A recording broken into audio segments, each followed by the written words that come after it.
Break के बाद फिर से आपका स्वागत है। तो अरविंद केजरीवाल को लगा है हाईकोर्ट से एक बड़ा झटका। इसी पर चर्चा के लिए हमारे साथ डीके दुबे मौजूद हैं, जो कि कानून विशेषज्ञ हैं, और हमारे संवाददाता मुकेश शुक्ला भी लगातार हमारे साथ जुड़े हुए हैं। मुकेश, आपके पास आना चाहेंगे और आपसे एक बार फिर से जानना चाहेंगे, एक बड़ा झटका अरविंद केजरीवाल को, और कोर्ट ने क्या क्या कहा इस पूरे मामले में? जी, जिस तरह जस्टिस शर्मा ने कहा कि केजरीवाल ने जो अपील करी थी वो उनको ये कह करके करी थी कि ऑनरेबल कोर्ट जो बिल्कुल मुकेश आपके पास आएंगे, लेकिन हम सीधे ले चलते हैं आम आदमी पार्टी की प्रेस कॉन्फ्रेंस में।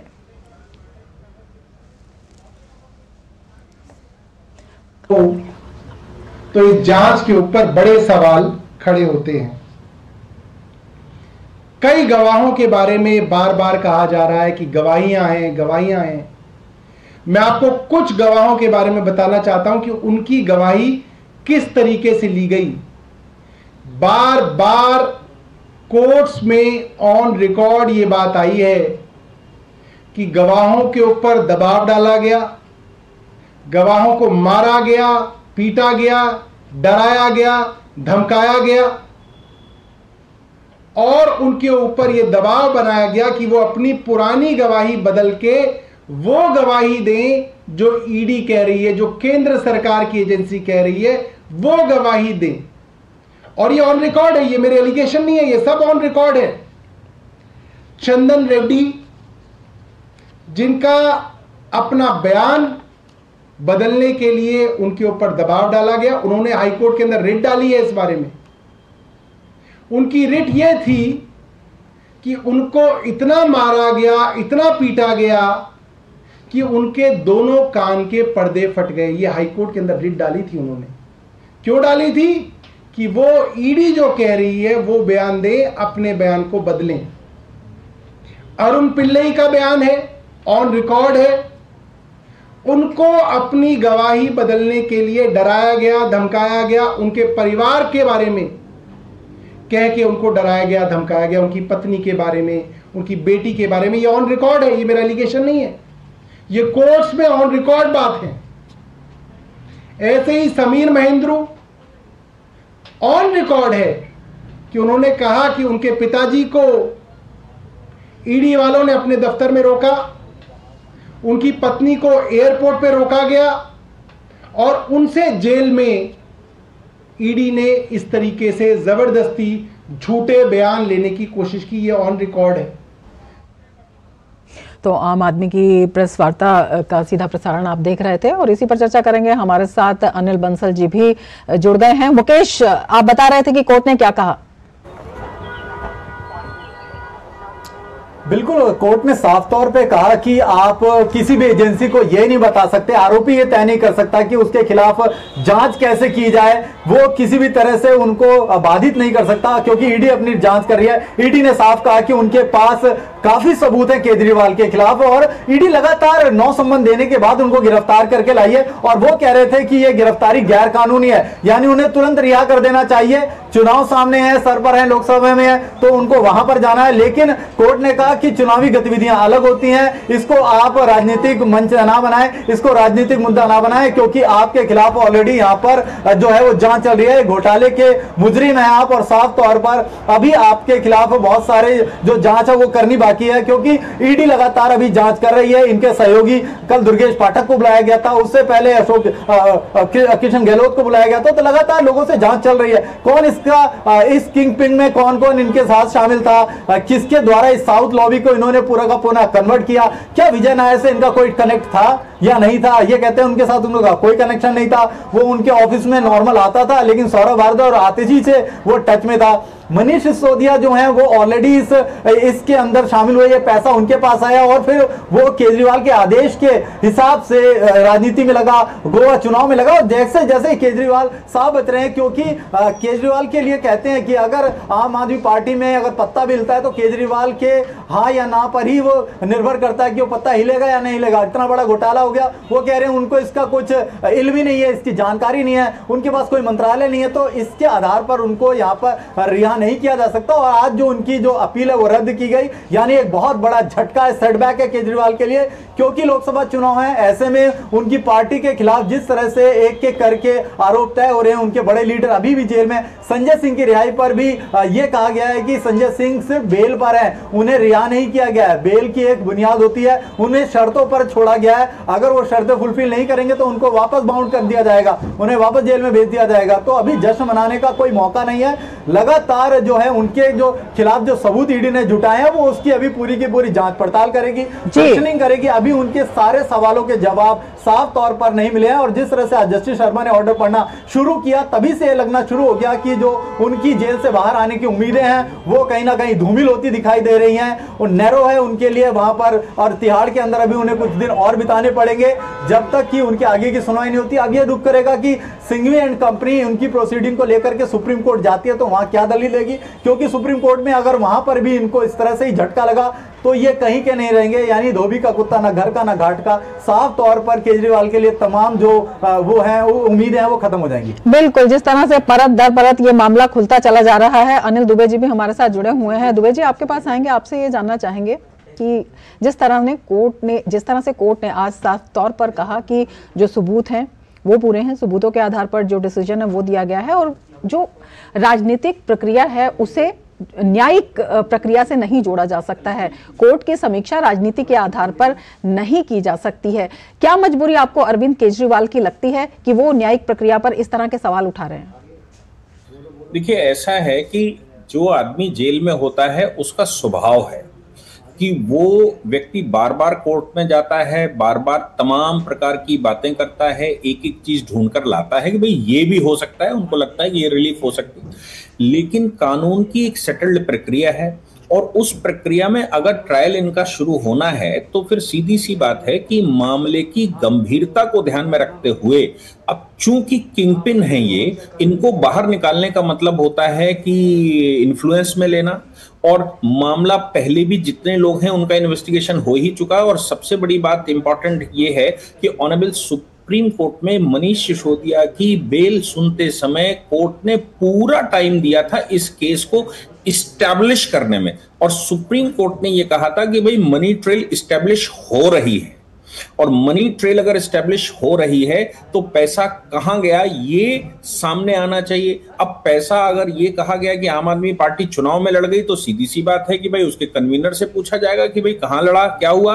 और कन्वीनर और जो को कन्वीनर उसमें होंगे, जैसे दुर्गेश पाठक की बात आ रही है, तो उनसे पूछताछ होना स्वाभाविक है। और अगर कोई मामला बनता है तो आगे की इन्वेस्टिगेशन कंप्लीट हो, इसके लिए आवश्यक है कि इनको रखा जाए। अच्छा, अरविंद केजरीवाल की खास बात यह, वैसे हो सकता है कि ये बाहर होते, क्योंकि हमने देखा कैलाश गहलोत से पूछताछ हुई, वो भी बाहर हैं, और अभी दुर्गेश पाठक से कल पूछताछ हुई, उनको भी उन्होंने नहीं पकड़ा। इनके अंदर जाने का मुख्य कारण यह है कि 9 सम्मन होने के बावजूद ये ईडी के सामने आए ही नहीं, और तमाम तरह की चिट्ठियां भेजते रहे, तमाम तरह के प्रश्न भेजते रहे। परिणाम ये निकला कि जो इन्वेस्टिगेशन होना चाहिए, उसकी जो स्पीड होनी चाहिए, वो इन्वेस्टिगेशन हो ही नहीं पा रहा।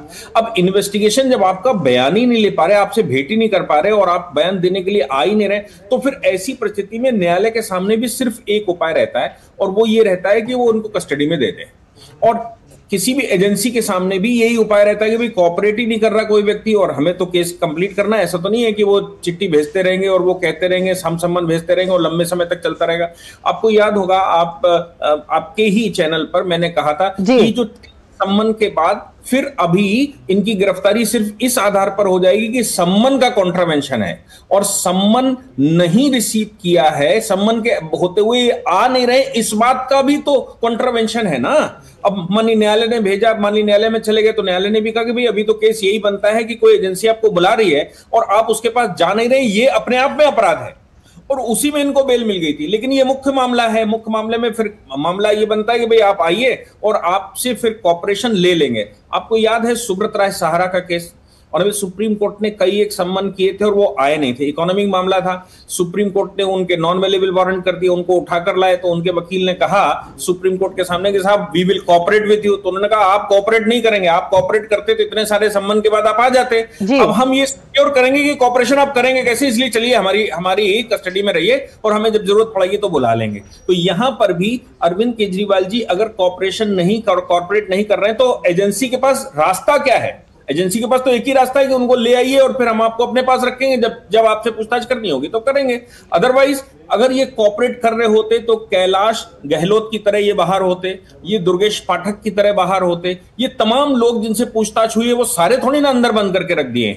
बहुत सारी चीजें खुद भी उन्होंने ऐसी की जिससे कि जो कॉन्स्पिरेसी थी वो स्टैब्लिश हो रही थी। हमारे साथ अनिल बंसल जी भी जुड़े हुए हैं। बंसल जी, जिस तरह से पूरे कोर्ट ने आज साफ कर दिया है और उसके लिए बहुत सारे जो कोर्ट का फैसला है उसमें बहुत सारे पॉइंट्स निकल कर आते हैं, जो पहले कहा जा रहा था वही उनके लिए एक बड़ी मुसीबत साबित हुआ है।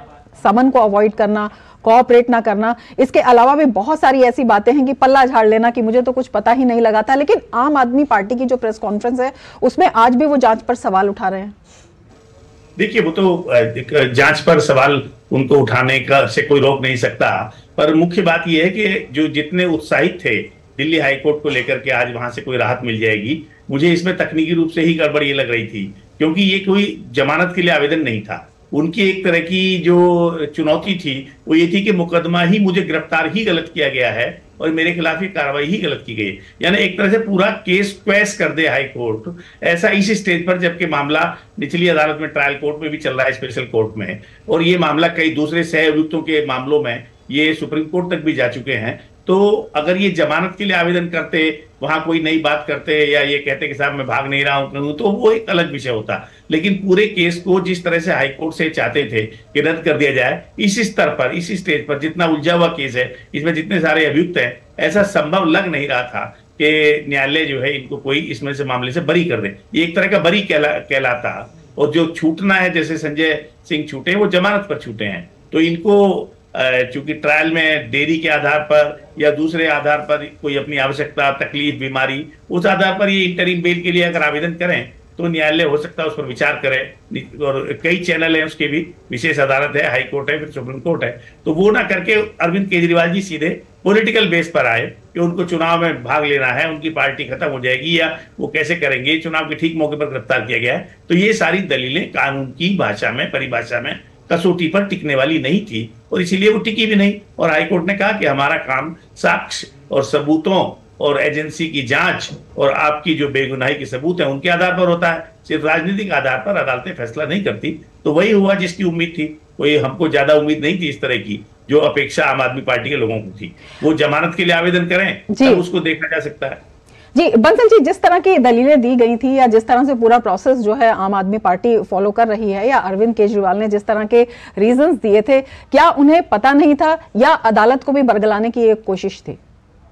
कि वो तो चूंकि पहले से ही जब वो मुख्यमंत्री बने थे तो उन्होंने ये चालाकी की थी कि उन्होंने अपने पास कोई विभाग नहीं रखा था। तो इसके पीछे इस तरह से आमतौर पर होता नहीं है, क्योंकि मुख्यमंत्री जो है उसी को राज्यपाल शपथ दिलाते हैं और वही एक तरह से जनता के प्रति जवाबदेह होता है। आप विभाग रखते हैं, नहीं रखते, कैबिनेट आपकी है, अध्यक्षता में मीटिंग होती है, तो ये अलग तरह का प्रयोग था कि मुख्यमंत्री के पास एक भी विभाग नहीं है। जबकि आमतौर पर राज्यों में से ज्यादातर मुख्यमंत्री के पास अहम विभाग मुख्यमंत्रियों के पास ही होते हैं। तो आप अपनी जिम्मेदारी से बचें, पल्ला झाड़ें, ये इस तरह का एटीट्यूड मुझे लगता है ये एक अलग तरह की राजनीति थी। क्यों वो इससे विमुख होना चाहते थे? सोची समझी बात थी कि कहीं कोई जांच होगी, कोई घपला होगा, कहीं फंसने की नौबत आएगी तो मैं पल्ला झाड़ लूंगा, मैं बच जाऊंगा, दूसरे लोग, मंत्री लोग आ जाएंगे। वो तो अरविंद केजरीवाल ही बता सकते हैं इसके पीछे उनका क्या इरादा था।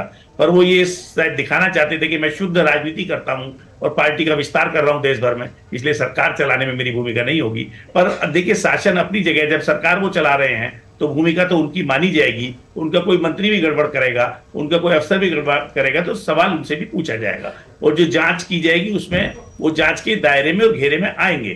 तो कसूरवार बेकसूर होना ये अदालत तय करेगी, ये बाद का विषय है। अभी एजेंसी ही जांच कर रही है, फिर एजेंसी चार्जशीट फाइल करेगी, वो किन किन अपराध में करेगी, ये सारी चीजें जांच के स्तर के बाद वो अभी एक तरह से सब जुडिस मैटर जिसे हम कहते हैं, ये अभी अर्ध न्यायिक प्रक्रिया है, लीगल प्रक्रिया है। इस स्तर पर आकर ये मांग करना कि हाई कोर्ट उनको पूरी तरह से बरी कर दे, एक तरह से मुकदमा रद्द कर दे, ये मुझे लगता है कि संभव नहीं था। और ये उनका कोई व्यवहारिक या कारगर या एक तरह से कानून की परिभाषा में, कानून के दायरे में संभव तरीका उन्होंने नहीं अपनाया था।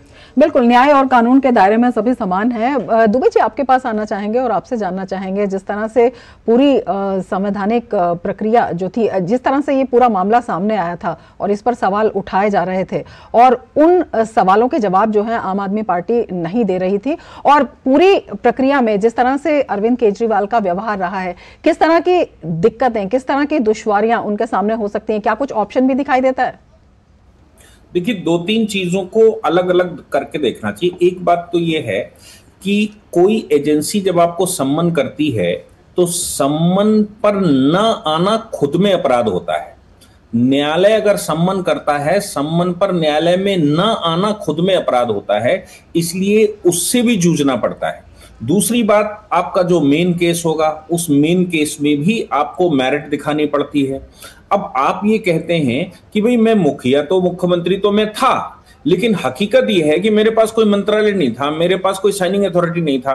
तो भाई आप ये बताइए कि मुख्यमंत्री राज्यपाल के लिए रिस्पॉन्सिबल होता है या केवल कोई मिनिस्टर होता है या कोई डिपार्टमेंट होता है? भाई मुख्यमंत्री की काउंसिल ऑफ मिनिस्टर जिसका वो हेड है, वो पूरी की पूरी रिस्पॉन्सिबिलिटी उसकी बनती है, इसलिए जवाब तो उसको ही देना चाहिए। आप देखिए कितनी सरकारें ऐसे मामलों में गिर गई। बिल्कुल, कौन गिरा? किसी ने भी, मंत्री ने अपराध किया हो या करप्शन किया हो, लेकिन सरकार गिरती है भाई। वो जो मुखिया, प्रधानमंत्री कितने चले गए इन मामलों में। एक बात जो अभी सौरभ भारद्वाज कह रहे थे, उस पर मुझे लगता है मुझे टिप्पणी करनी चाहिए। सौरभ भारद्वाज ने यह कहा कि गवाहों को गलत तरीके से भड़काकर, मारकर, पीटकर, और ये ऑन रिकॉर्ड है बात, ये उन्होंने कहा ऑन रिकॉर्ड है।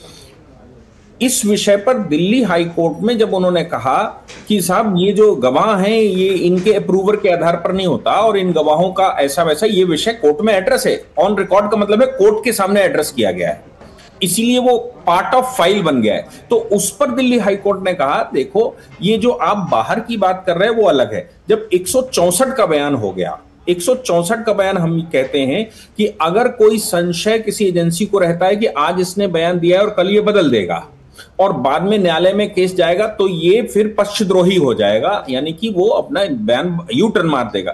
तो ऐसी परिस्थिति में कोई भी एजेंसी मैजिस्ट्रेट के सामने उसको बयान दिलवाती है। बिल्कुल, कहीं ना कहीं जिन चीजों को अपने बचाव के लिए इस्तेमाल कर रहे थे वही उन पर भारी पड़ी है। कोर्ट ने भी ये स्पष्ट कर दिया है। बहुत छोटी सी टिप्पणी बंसल जी आपकी लेना चाहेंगे, जो victim card Arvind Kejriwal play कर रहे थे उसका उल्टा असर उन्हीं के ऊपर पड़ा है और क्या कुछ इसका परिणाम देखते हैं आगे?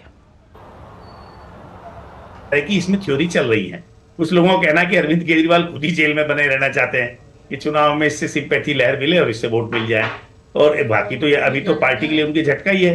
इतने प्रमुख नेतृत्व सारा जेल के भीतर है और एक तरह से नेतृत्वहीन की स्थिति में ये आम आदमी पार्टी आ गई है।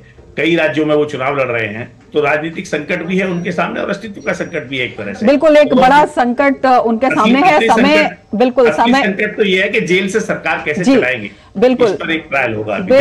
बिल्कुल बंसल जी, आपकी बात हम समझ गए हैं। समय हमारे पास सीमित है। बहुत शुक्रिया विचार साझा करने के लिए। अनिल जी आपका, डीके दुबे जी आपका, और मुकेश शुक्ला बहुत शुक्रिया हमसे जुड़ने के लिए।